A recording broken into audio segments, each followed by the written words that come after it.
Hello and welcome to this Fall of the Wall special on DW TV. I'm Heather Delisle. And I'm John Berwick. We'll be covering the anniversary from our studio here at the Brandenburg Gate. In celebrating the peaceful revolution of 1989, it's easy to forget that the East German authorities had congratulated the Chinese government on its handling of the pro-democracy demonstrations in Beijing just a few months earlier.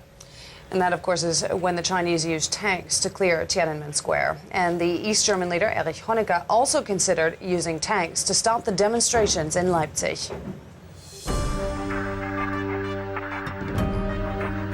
East Germany held local elections in May 1989.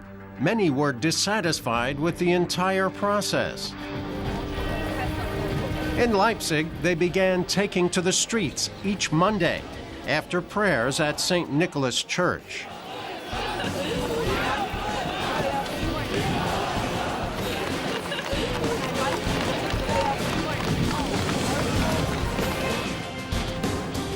One group of opposition activists joined forces. The Stasi was placed on high alert.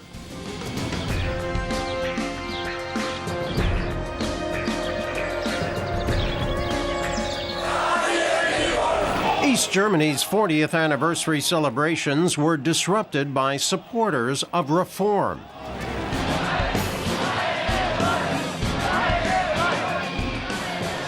The same evening, the situation escalated.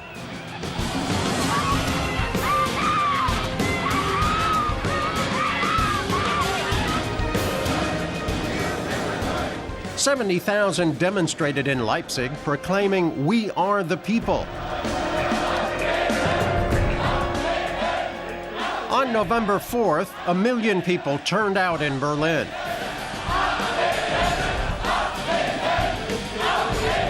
It was the biggest demonstration in East Germany's history. Es ist, als habe einer die Fenster aufgestoßen. It's like a window has been opened after all the years of intellectual, economic, and political stagnation. The years of numbness and stench, of hollow rhetoric and bureaucratic capriciousness. Und bürokratischer Willkür. 5 days later, the wall was open. And we're joined now by DW TV's Art Sozi, who is standing behind me here on the other side of the Brandenburg Gate. Art, what was it like where you're standing now before the wall came down? Well, of course, many East Berliners dreamed of coming over to West Berlin, even just for a few hours. It was very, very difficult for them to ever get permission to come over. West Berliners, on the other hand, they could come over, but they would then be often subjected to surveillance by Stasi agents, the East German secret police. That having been said, the East Germans or the East Berliners also had a big problem if they lived around the border zone. This was anywhere along the wall, from up to 40 meters from the wall, up to as deep as 1.5 kilometers from the wall. About 120,000 people lived in this so-called border zone, and they were subjected to incredible scrutiny and surveillance by the Stasi and by the East German military. Often Stasi officers or East German military officers would barge into their apartment buildings at 2 in the morning to check out the basement to see if anyone was building a tunnel. And of course, there was a hue and cry about this because it would be waking up all the people. Eventually, East German government gave them an extra salary raise of 15% to try to appease them. Well, some were appeased, many weren't, and quite a number of those people living in that so-called border zone eventually tried to escape to the west, some with success, some unfortunately with no success. It was tough. Now, Art, we've been talking a lot tonight about the East Germans and what they were doing on the night the wall fell. What were the West Berliners doing? Well, after the Schabowski announcement that the border was so-called opened, erroneously so, the way he had interpreted that letter, many West Germans were watching the news. And so they saw that the West German news said that the border was open. So, of course, many people were very curious. They came out to various border crossings like Bornholmer Straße, like Invalidenstraße, Invaliden Street, and also Sonnenallee. But the big litmus test was right behind me here at Brandenburg Gate. And later that night, much later that night, they started coming over, and that's where you saw a bit of a confrontation where brave West Berliners would try to jump the Berlin Wall, get on top of it, and then they would be hosed down by East German water cannons, because at that one point at Brandenburg Gate, there was a lot of East German military personnel. Now, Art, what goes on here on a regular weekday? Well, this is, first of all, an investment magnet. This entire area behind me and then farther deeper into that area after the wall fell down. One of Europe's top hotels, the Adlon, set up shop there, reopened. And there's been a lot of investment in the area, top restaurants, etc. And it's a tourism magnet. Walk down that area anytime, any day, and you will quickly realize why Berlin has become Europe's third most popular metropolis. All right, Art Sozi, live from the other side of the Brandenburg Gate. Thanks a lot, Art. The Berlin Wall changed the face of Europe. Since then, since the wall has fallen down, the EU has been extended, has 10 more new members, and it's now possible to travel from the Baltic Sea in the north to the Mediterranean in the south without even having to show your passport. Guests have come here from all over the world to celebrate this 20th anniversary with us. Here are some of the highlights. In one of Monday's highlights, Lech Wałęsa, the former Polish Labour leader and later president, knocked over the first of 1,000 giant dominoes representing segments of the wall. The gesture recalled the uprising by the Polish Solidarity movement, which set in motion the revolutionary events of 1989. Earlier, there was a celebration concert.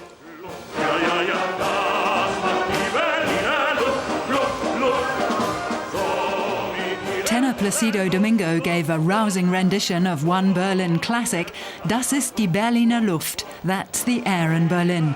It was something to warm the hearts of everyone, including some of the world's most powerful leaders, on a cold, rainy evening. Then Chancellor Merkel, Berlin Mayor Klaus Wowereit and honoured guests from the US, Russia, Britain and France took a symbolic walk from the east to the west through the Brandenburg Gate. Liberty was the main theme of Chancellor Merkel's address. Ohne Freiheit, keine Demokratie. Without freedom, there is no democracy, no diversity, no tolerance, and ultimately no such thing as a unified Europe. The representatives of the former Allies paid tribute to the people of Berlin. We must pledge ourselves to work together to advance freedom beyond its current frontiers, so that people everywhere are afforded the opportunities to pursue their dreams and live up to their God-given potential. Liebe Freunde, Dear friends, the 9th of November, 1989, was a day when you people of Berlin changed the world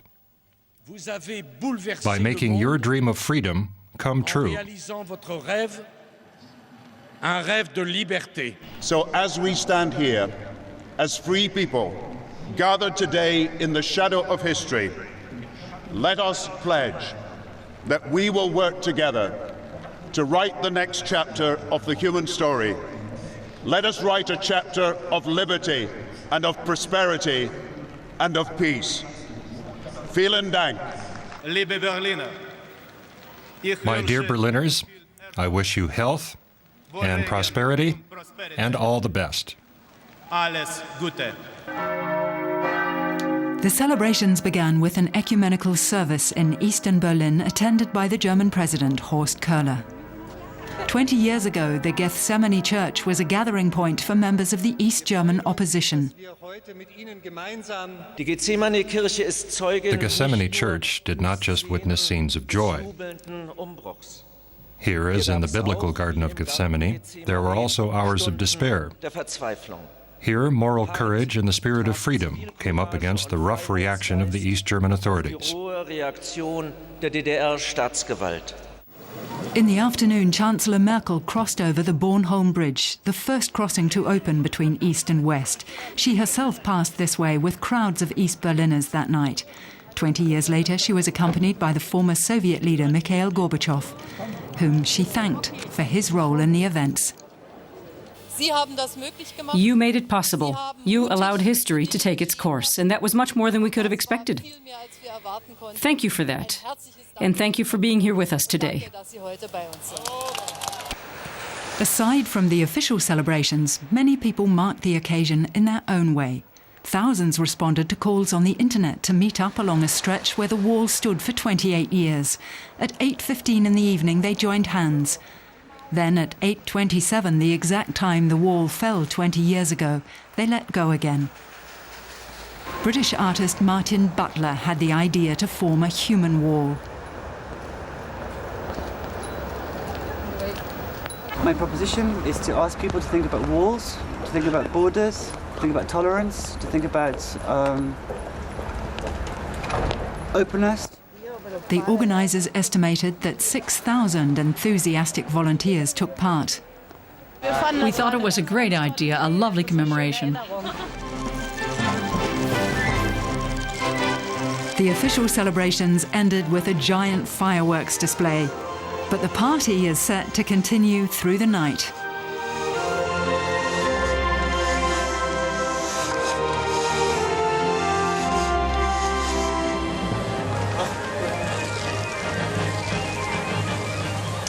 Well, almost anyone you ask will be able to tell you exactly what they were doing when the wall fell, and everyone has a story to tell. Here's a few.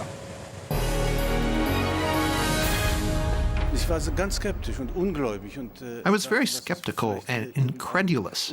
I thought, this is some kind of sneaky trick they're pulling on us. Only the day after, when I saw from the pictures on TV that thousands, tens of thousands of people had flooded into West Berlin, that's when I believed this is probably something that is irreversible.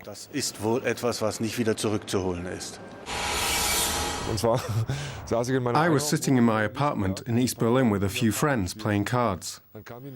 When we heard the news, we went out onto the balcony to see if we could see anything. But we didn't, so we stayed put. Incredibly, I didn't cross the border for a week and a half to see what was going on. Back then, I just didn't think it was such a big deal.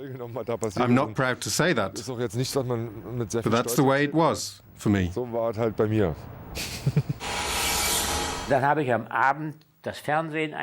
turned on the TV at night, and I just couldn't believe my eyes. People were dancing on the top of the wall. The first thing that went through my mind was that this was the beginning of the end of East Germany, no matter how long it would take. And then the phone rang. Former Chancellor Willy Brandt was on the line, and he said, "Do you know what's happening?" Yes. Are you surprised? Yes. You wouldn't have believed this, huh? No.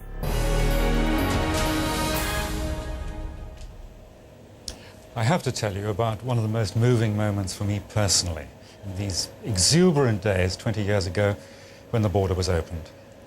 I was standing on the western side of the wall as part of a large crowd just a few meters from the Brandenburg Gate here. It was a cold November night, rather like this evening, and suddenly someone started singing a traditional German Christmas carol, O du Fröhliche, and everyone joined in. Oh, you joyous Christmastide, bearer of God's grace. And I looked around me and almost everyone was in tears. Music was an unforgettable part of that peaceful revolution.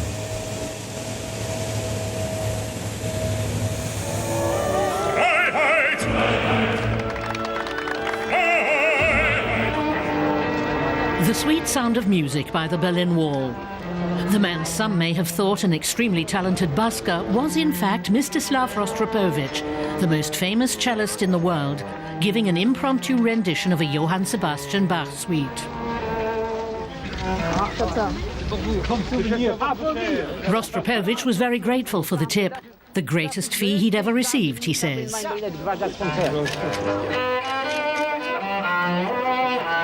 The very next day after hearing of the fall of the wall, Rostropovich flew over to Berlin in a private jet.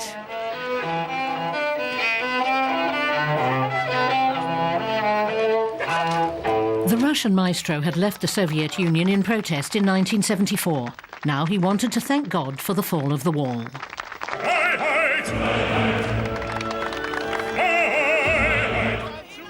The Berlin Philharmonic Orchestra's distinctive home was on the edge of the West Berlin side of the border, visible but out of reach for classical music fans in the East.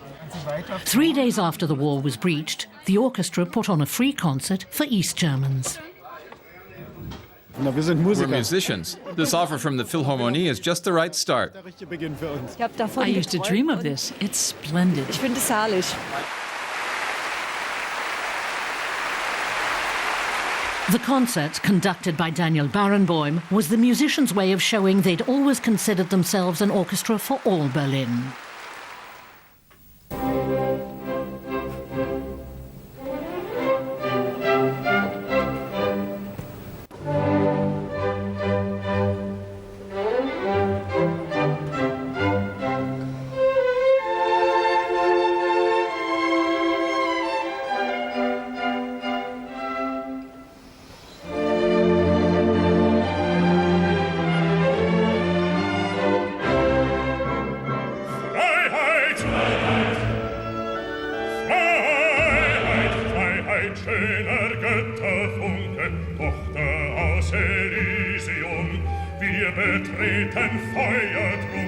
A special concert was performed in East Berlin on Christmas Day 1989 to celebrate the fall of the wall. For the performance of Beethoven's Ode to Joy, the opening word Freude, joy, was changed to Freiheit, freedom. Conductor Leonard Bernstein claimed that Beethoven would have given his blessing to the change. The concert was one of Bernstein's last, and one that had musicians flocking to Berlin from around the world.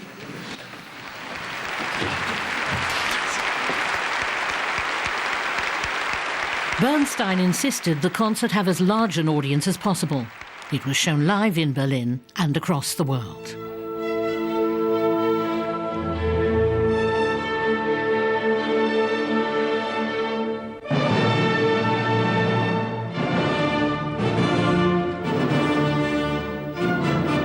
Bernstein wanted everybody, in both the West and the East, to see the power of brotherhood and unity.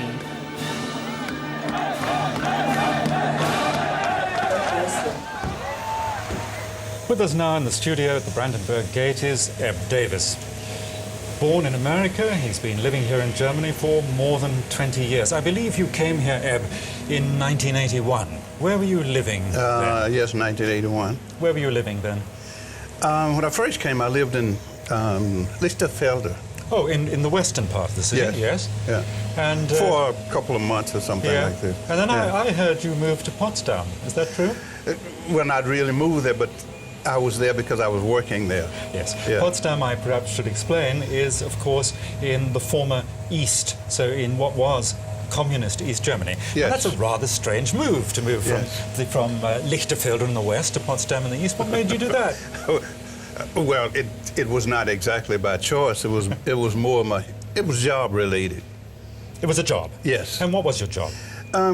Basically, I was with the United States Military Liaison Mission.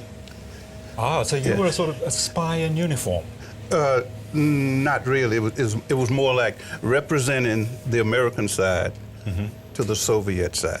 But I thought that representation. The military officers on both sides drove around. You had special rights, of course, as Americans, just as the Russians did, for example, to drive around in all the sectors. Yes. And presumably one also went back and reported back to the military government in West Berlin about the things that one had seen, didn't one? Well, it was just a matter of being observant. An observer. Yeah, looking at things that you see around you. That could be interesting also to your superiors. Things that could be interesting. Was it dangerous work? Yes. It was dangerous. Yes. If you did your job in a way that you was not supposed to, it could be dangerous, yes. What do you mean by that? Well, there was places that you're not supposed to go. And of course, you go someplace that you're not supposed to go, you might have to suffer the consequences. So, now, the Americans, like the Russians here, as we were saying, had a special privileged status because, of course, they were the occupying powers after the Second World War. Yes. What were your relations like to the East Germans? Well, we didn't have so much of a direct contact to the East Germans because our counterparts was the Soviets. So we went through the East Germans to the Soviets. But direct contact with the East Germans, so much we didn't have because everything was controlled in that part of the country. It was occupied by the Soviets, of course. Eb, I have a lot of questions I'd like to put to you about that, but I don't want to embarrass you because I realize, of course, that one has obligations also to one's former employers and so on, that one probably can't speak quite as openly about it as I would like you to do. Very good observation. But there's another side. There is another side to Eb. Davis, of course, one that people here in Germany are more familiar with. I think we better talk about my baby. Every time she walks, shake like a leaf shaking on a tree. Hey, every time they walk, shake like a leaf shaking on a tree. Oh Lord, I want you to come on, baby. Here's where you get everything you need. Hey.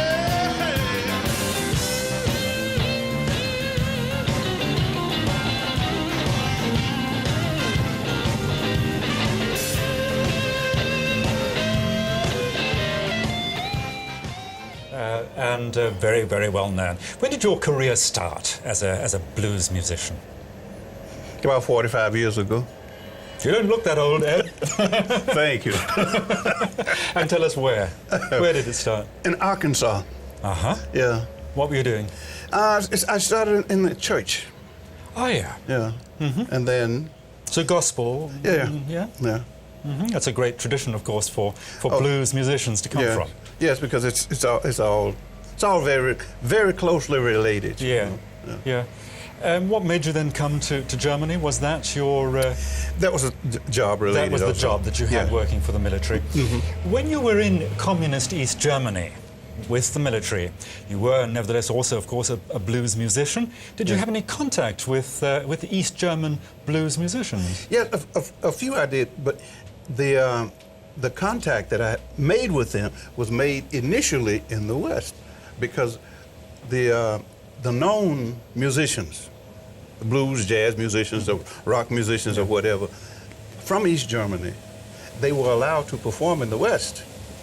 Many people didn't know that, but they were. Yeah, and they went back because their careers were in the East, and they had family ties and so on, I suppose. And they had the best of everything. I mean, everything was furnished to them. They had the best apartments. They had the best cars. And jazz and blues were indeed very popular in the East. In fact, jazz musicians were probably in many ways better treated than in the West. Yes, because one famous blues musician, blues soul musician, you might have heard of Solomon Burke. Mm-hmm. He was like Elvis in East Germany. Yes. Yeah, he was big. But Eb, you've played with some great people, some household names. I believe that you played, for example, in concert with Ray Charles. I mean, I am a huge devotee of Ray Charles. Me too. Tell us about that. Well, I was working as his support act for some tours and when was things that? Like this. Well, it started in the first time I went out with him in the 70s, and then again in the 80s, again in the 90s. Eb Davis, we could talk for a long time, I know, but we must move on with this program. Thank you very much for coming in and chatting to us. Okay.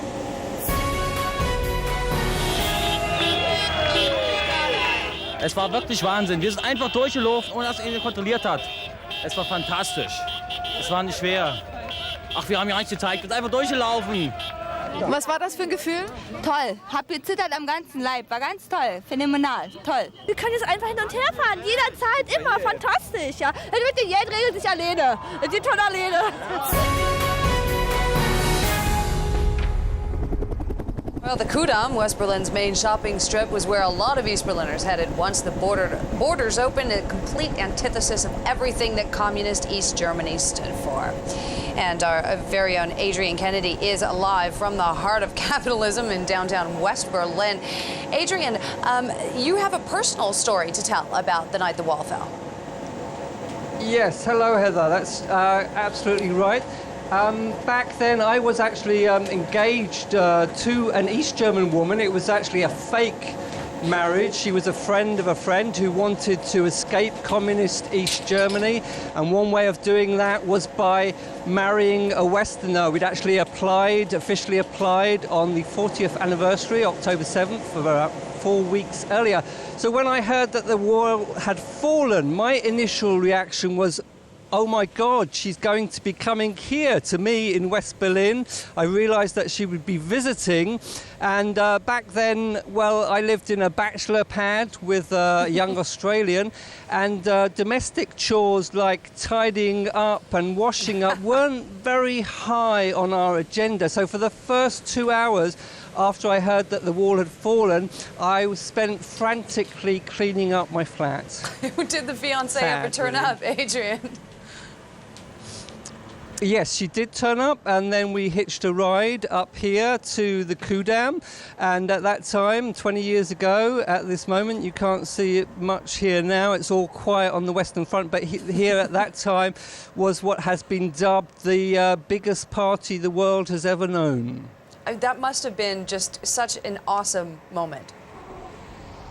Yes, it was. It was a very emotional moment, but the thing I remember most about it was a sense of complete disbelief. For those of us who lived in West Berlin, the wall was a given. It looked very permanent. One couldn't imagine that it would ever disappear. So when it did start to collapse, it was a very surreal experience. One had to keep pinching oneself to remind oneself that one wasn't actually dreaming. Now, Adrian, I've met your wife, and I'm pretty sure she's not from the former East Germany. So what actually happened to your fiancée? I guess you ended up not having to marry her. Well, actually, we did get swept along by the romantic situation. I did marry her a couple of months later, but it didn't last. She is now living in Washington, happily remarried with 3 children. Hi to Katerina. I stayed in Berlin and also happily married with 2 children. By the way, one of my children, Lily, 10 years old, was taking part in the domino event this evening. She painted one of the dominoes, and she was also there in the pouring rain to ensure that the domino didn't fall over too soon and ruin the whole display. Oh, excellent. Well, I hope she's tucked safely into bed right now with all our children. All right, thank you so much, Adrian. Was wurde eben gesagt hast? Ich habe gesagt, dass bis zur gesetzlichen Regelung des Reiseverkehrs in alle Welt, also sprich eines Reisegesetzes, eine Maßnahme getroffen wurde, dass jeder Bürger der DDR auf den Dienststellen der Volkspolizei des Pass- und Meldewesens und dazu zusätzlich eingerichteten Dienststellen die Möglichkeit hat, unkompliziert und kurzfristig einen Reisepass und ein Visum zu beantragen. Das, was hier geschah, war eine Maßnahme, die aufgrund der hier entstandenen Situation getroffen wurde. Und es werden keinerlei strafrechtliche Relevanzen hier in Kraft treten. Also es ist auf Deutsch. Meine Mutter und mein Vater sind da drüben. Kann ich jetzt rüber gehen und meine Eltern besuchen gehen, ja? Bitte? Ja. Haben Sie das nach?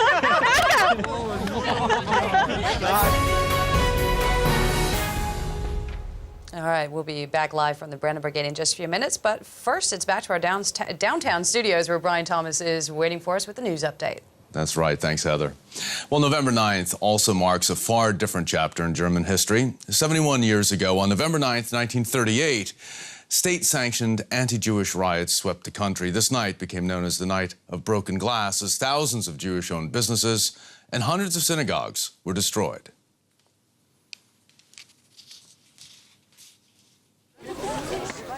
While many Berliners joyfully commemorated the fall of the wall, this more somber ceremony recalled an earlier November 9th in German history.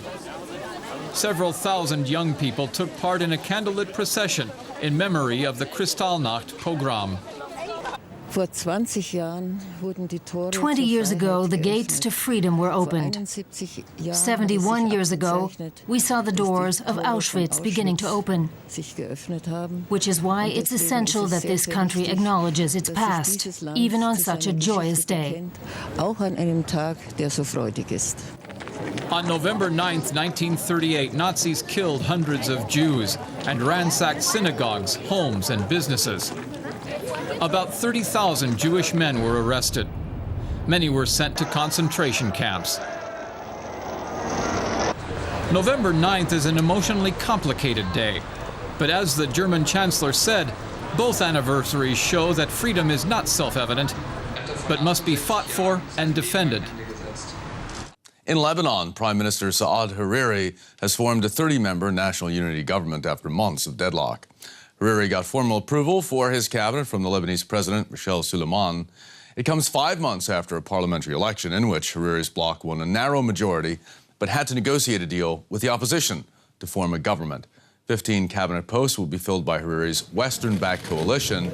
10 ministers will come from the opposition, which includes the militant Hezbollah organization. Hurricane Ida has weakened to a tropical storm as it moves towards the U.S. Gulf Coast. It's expected to make landfall between Louisiana and Florida early on Tuesday. Meanwhile, rescue workers in El Salvador have started searching for people lost in mudslides triggered by heavy rains over the weekend. Dozens of residents in San Vicente Vera Paz are still missing after part of that town was swept away. The death toll in the country has risen to 130. The rains began Saturday night as Ida moved along the Caribbean coast of Central America. Chinese authorities have executed 9 people in connection with ethnic violence back in July. 200 people were killed in the western Xinjiang region during clashes between Muslim Uyghurs and the Han Chinese majority. State media says the 9 men were convicted of crimes including murder and arson. There's been no official confirmation of the ethnicity of the 9 people executed, but reports suggest 8 of them were ethnic Uyghurs. Well, here in Germany, the new center-right coalition government has passed fiscal measures it says will help further stimulate the economy. Cabinet ministers have signed off on a package worth some 8.5 billion euros. More than half of that will be spent on increasing benefits to families with children. The rest will fund cuts in business and inheritance taxes. However, the coalition partners are still reportedly at odds over far-reaching reforms to the tax system. Some business news now. The European Commission has objected to the takeover bid by software maker Oracle for Sun Microsystems. The Commission says the proposed €5 billion deal could harm competition in the database market. Sun says it will fight the objections. U.S. authorities have already given their go-ahead to the merger, which was supposed to have been concluded back in August. The British chocolate maker Cadbury's has rejected a hostile €11 billion takeover bid from America's Kraft Foods. Cadbury's says the bid did not come close to the company's true value. Currency fluctuations actually made the bid less than the friendly bid rejected in September. Cadbury's is mostly known for its chocolate bars. Kraft Foods says if the takeover is eventually successful, the combined company will have revenue of some €33 billion, and it will be the largest sweets producer in the world with a 15% of market share. China says it will double investments in Africa in an attempt to keep the momentum of trade with the continent. China is now ahead of the United States in total trade with Africa. It also needs raw materials to feed its industrial expansion. China is providing €10 billion in loans to Africa, lower export duties to the continent, and it's forgiving the debts of some of the poorest nations there. Investing in Africa has become a standard feature of Beijing's foreign policy. Because of the financial crisis, international investment has been on the decline. But in the first 3 quarters of this year, China increased its investments by more than 77% in Africa. The aid is earmarked for infrastructure investment and social projects. Africa is one of China's most important sources of raw materials, as well as a growing market for Chinese products. Trade volumes between the two have increased by a factor of 10 since 2001. Last year, trade was worth more than €67 billion. But China's involvement in Africa has also drawn criticism abroad. Beijing is accused of ignoring human rights violations in states that it does business with, including pursuing arms deals with war-torn Sudan. The Frankfurt Stock Exchange operator, Deutsche Börse, is the sole bidder for a major stake in the Warsaw Stock Exchange. Now that others have pulled out and a final deadline has passed, the Warsaw Exchange was closed with the beginning of World War II in 1939, was only reopened in 1991 after the Soviet bloc's collapse. The size of Deutsche Börse's bid has not been disclosed. Champagne glasses were filled in late October as paper manufacturer Arctic Paper was floated on the Warsaw Stock Exchange. It was the 8th IPO in Warsaw so far this year. Arctic Paper does a lot of business in the region, like many of the 376 companies traded on the Warsaw Exchange. Their total market capitalization amounts to about 150 billion euros. Now the exchange itself is to be partly privatized. Between 51 and over 73% is up for sale. The state is holding on to the remainder. Warsaw is the biggest stock exchange in Central and Eastern Europe. Deutsche Börse wants a stake to help extend its reach eastwards, as far as the Baltic states and even Ukraine.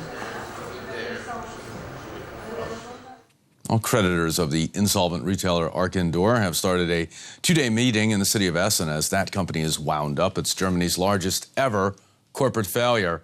But the meeting wasn't as popular as hoped. Some 50,000 Arcandor suppliers and creditors know they will not see 1 cent of the 15 billion euros they're claiming. Arcandor's insolvency administrator has so far not found any buyers for the group's Karstadt department stores or the bankrupt mail-order former icon, Quelle. Germany's exports are beginning to pick up. The Federal Statistics Office says on Monday that compared with last month, exports rose 3.8%. That's more than expected. Demand abroad for German products continues to grow. Except for a decline in August, exports rose for the 4th time in 5 months in September. It's the country's engineering and automotive industries that are the most optimistic with the current developments.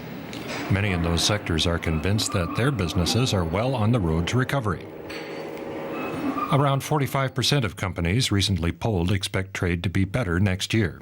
50% predict no change in their export figures, and 5% think their export sales will decline. While exports are increasing, September's figures were still nearly 20% lower than during the same month last year. The world's leading exporter still has a long way to go before its foreign sales match levels reported before the financial crisis. Some more international news now. The U.S. Army major suspected of killing 13 people at a military base in Texas has woken from his coma. A hospital official says Major Nidal Hassan, who was shot 4 times by a policewoman during that attack, was talking with clinic personnel. Hassan, who's an Army psychiatrist, stands accused of shooting dead 13 people and wounding more than 40 others during the rampage. His motive remains unknown, but he is reported to have been unhappy about an upcoming deployment to Afghanistan.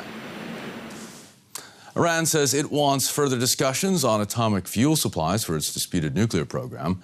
This comes in spite of an apparent rejection of a recent UN plan to limit Iran's access to uranium.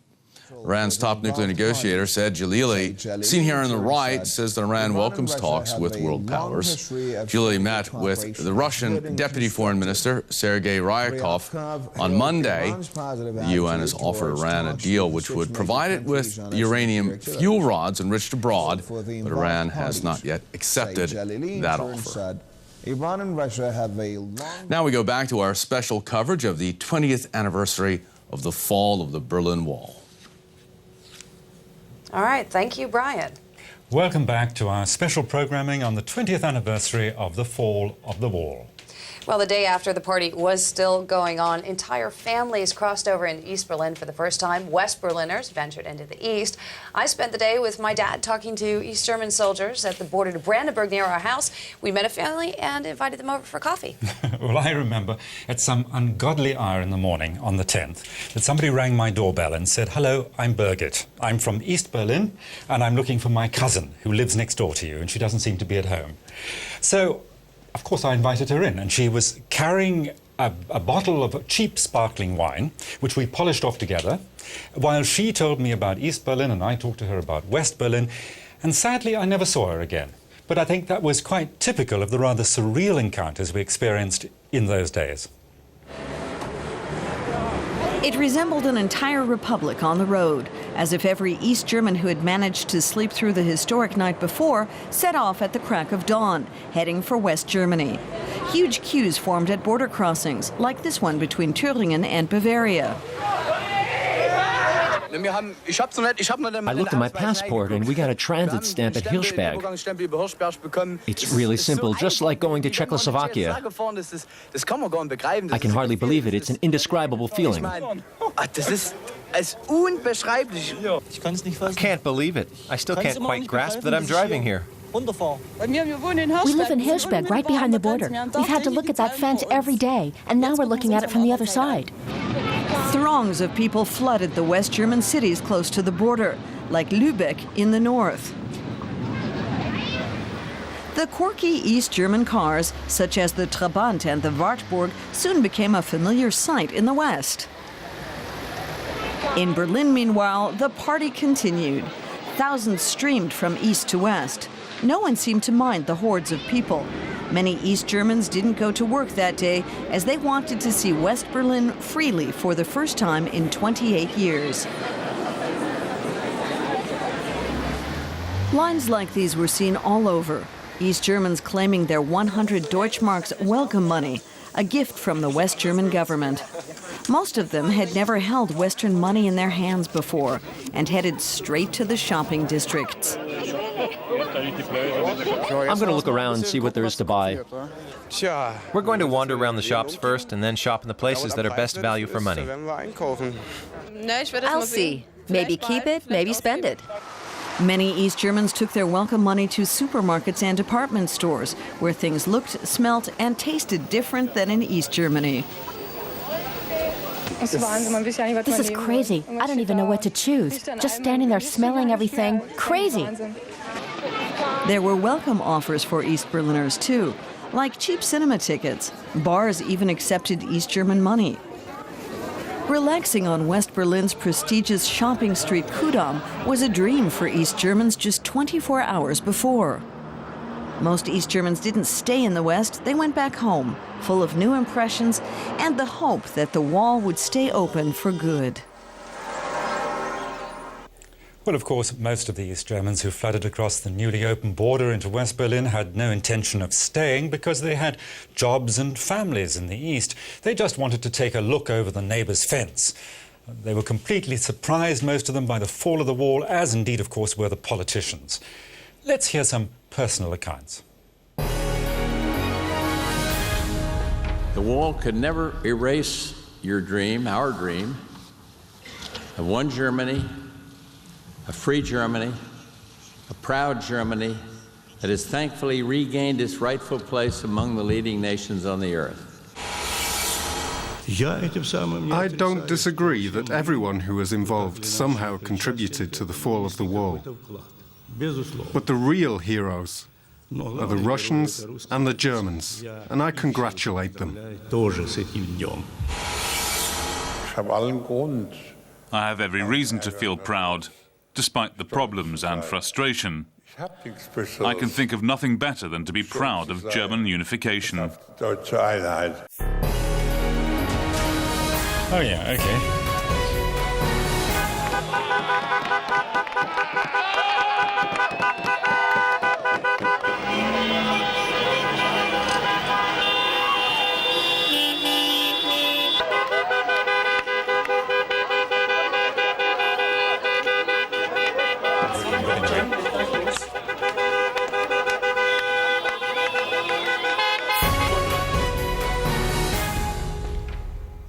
For those of us who were here when the wall fell, it seemed like the entire world was revolving around Berlin.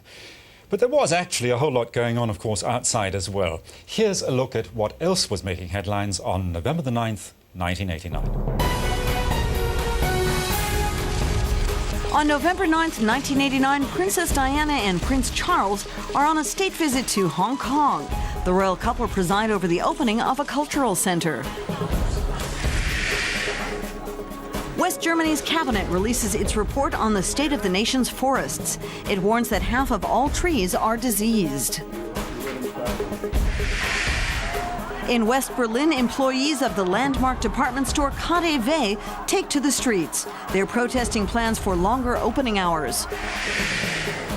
Moviegoers in East Berlin flock to Coming Out. It's the first East German film to openly address homosexuality.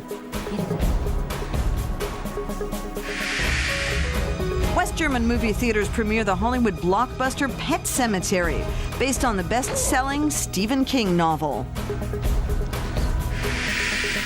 The weather in Berlin on November 9th, 1989, light rain with intermittent sunshine and an average temperature of 6.6 degrees Celsius.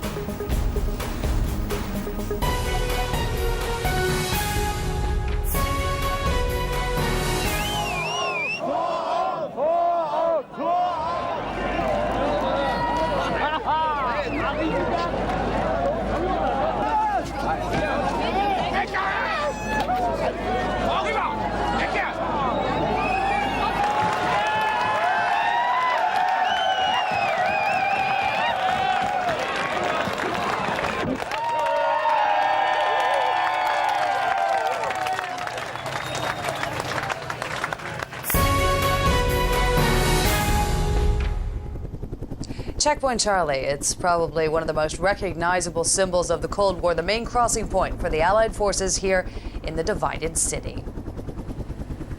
And joining us now from Checkpoint Charlie is our reporter, Alan Hoagland. Alan, there were a few famous, successful escapes that were conducted around Checkpoint Charlie, weren't there? Well, that's right, Heather. In fact, in the days right after the Berlin Wall was built, someone got the idea to just drive right through the gate that was blocking the street. At that time, in the early days, there was just a rudimentary gate across the street. Someone came along in a sports car, didn't slow down, rammed right through the gate, and kept on going, and they made it. Well, the East Germans responded to that by erecting a strong metal bar across the street, make it more difficult to just go ramming through. Well, necessity being the mother of invention, some people then got themselves a convertible, modified it so that the windshield and the roof could be taken down at the right moment. They also approached the crossing, came up at full speed at the very second when they had to, lowered the windshield and the roof, and went right under the bar onwards to freedom. A couple of weeks later, another group repeated the same escape, and it worked again. After that, the East Germans lowered the bar and set up a series of zigzag borders on the other side so that it couldn't happen again. Alan, we've been talking to a lot of people tonight about where they were and what they were doing on November 9th, 1989. Now it's your turn to share. Well, I heard about the news of the wall coming down when I was in Japan. I was working in Japan at the time, heard about the news, saw it on TV there, and decided that I wanted to come over and see for myself what was going on. So I came not long after that. What I witnessed was like nothing I'd ever seen. People coming over to the west side of Berlin where they'd never been before. The jubilation, just the joy of being free to move. People who were literally chipping the wall away, got themselves hammer and chisel, cutting off pieces, trying to cut off the biggest pieces they could with nice graffiti on it, and in many cases selling them to tourists. And I remember myself, I bought a piece for 20 marks, about 10 euros, about that big, with nice graffiti on it. Then I stayed until New Year's, and in spite of it being one of the coldest nights I've ever experienced, there were hundreds of thousands of people all around the town, especially at the Brandenburg Gate, dancing, having fun, being together, and just celebrating this moment of getting together again, this unique joy that, well, may never be repeated. Although today, I think, is a reminder of how great that was and, you know, how that moment has to be remembered and appreciated. All right, Alan, 20 marks for a piece of the wall. I think you might have got ripped off there, but thanks for talking to us anyway. Heather. The museum at Checkpoint Charlie documents a number of successful escapes to the west. Some ended in tragedy, but a number were successful. Perhaps one of the most courageous attempts, but also one of the most extraordinary, involves a man who is very controversial. A man who was probably one of the most successful, famous, some people would say notorious escape artists of all time. Hasso Herschel dug tunnels into the Communist East, directly under the Berlin Wall death strip. As one of divided Germany's best-known escape agents, he helped people flee to freedom in the West. It was here in this house, number 7. The doors and the basement window were in exactly the same spot. And that's where I broke through. First with a small spoon, then with a mirror, and then a larger spoon. That was the end of the tunnel, or the beginning, depending on which way you were going. 27 people went in right here. In the fall of 1961, just months after the wall had been built, Hasso Herschel decided to bring his sister and her child across to West Berlin. For 9 months, he and his friends worked on a tunnel 5 meters below ground.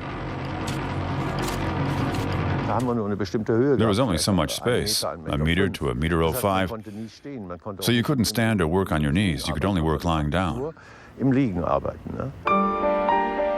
Herschel led the escape to West Berlin in September 1962. His tunnel was just one of many through which some 300 people fled East Germany to freedom.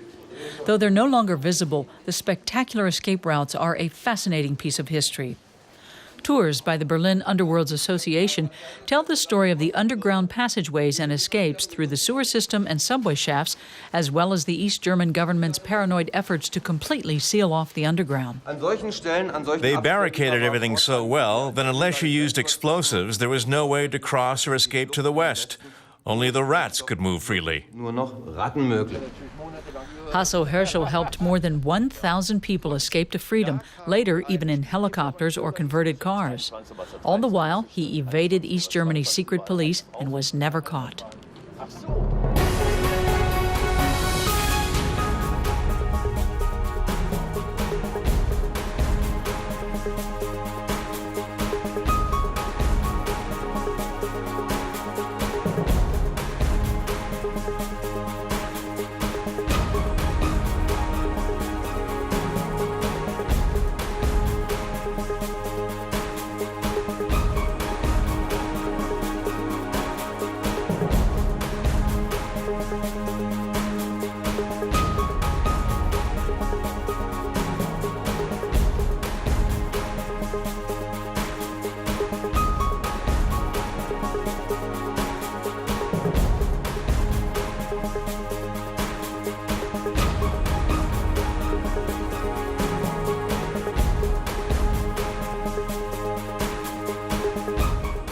One of the most important DJs of the 90s techno scene was Paul van Dyk. What many people don't know about the electronic dance king is that he actually grew up in East Germany. Here's a closer look at just one of the many people for whom the fall of the wall quite literally changed the shape of their future. Paul van Dyk, a star of the international club scene. Trance, house, techno. Van Dyk himself calls what he does electronic dance music. It's brought him an avalanche of awards over the last few years. He's been named DJ of the Year twice and even been nominated for a Grammy. I don't try to get prizes or chart positions or whatever. Instead, I have an idea when I go into the studio and I try to follow it through in a way that reaches me so that I get the feeling, now it's coming across. Only then is it released. And when I see people like it, then I'm the happiest artist in the world. Paul van Dyk grew up in former communist East Germany. A week after the wall came down, he traveled to the West. Not long afterwards, he was back in Berlin, where he launched his career as a DJ in the renowned techno club Tresor. His 1998 single For an Angel brought him an international breakthrough. Paul van Dyk became a new star on the scene. Today, Van Dyke flies around the world 16 times a year. New York, Tokyo, and Sydney are just a few of his stop-offs. But he's still based in Berlin. That's where he lives and runs his own record label, Van Dit. After 5 studio albums, Van Dyke brought out his first greatest hits this June and toured it through the world's best clubs. You've been watching our live coverage of the 20th anniversary of the fall of the Berlin Wall from our studio at the Brandenburg Gate. And next up, it's over to our German colleagues who are at Potsdamer Platz. We will be back soon with more here from the Brandenburg Gate.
TV aus der Mitte Europas.